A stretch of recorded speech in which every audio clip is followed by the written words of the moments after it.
commencerai par présenter des excuses au peuple sénégalais. Le contenu du procès pour viol l'opposant à la masseuse Adji Sarr a fini, semble-t-il, de choquer le leader du PASTEF. Une fois de plus, Ousmane Sonko brandit la thèse du complot qui, selon lui, serait ourdi tout au sommet de l'État. Ni le parquet, ni la partie civile n'ont été à mesure d'apporter la moindre preuve, parce qu'il n'y en a pas.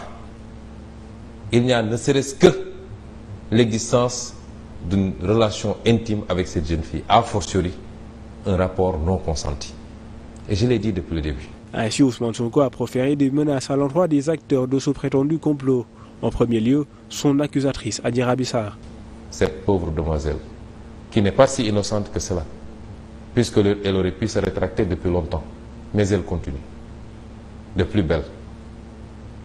Et c'est pourquoi elle doit comprendre que tôt ou tard, elle paiera le prix fort de son forfait. Elle et tous les comploteurs qui sont avec elle. En outre, le président du PASTEF a décrié la manière dont l'audience s'est tenue. Ce qui s'est passé est très grave.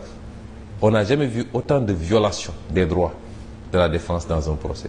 Je suis désolé, je ne ferai jamais confiance en cette justice. Ainsi donc, Ousmane Sonko réitère son appel à la résistance. Je maintiens mon gatsa, œil pour œil, dent pour dent. Parce qu'ils ne sont pas plus nombreux que nous dans ce pays. Ils ne sont pas plus déterminés. Nous n'avons pas à fléchir devant Macky Sall. Nous sommes en face de dossiers politiques. Et comme disait le président Abdoulaye Wade, un dossier politique ne se gère pas au niveau des prétoires. Le président du parti PASTEF a également expliqué les raisons de son absence au tribunal de Dakar pour son procès, déclarant n'avoir reçu aucune citation à comparaître.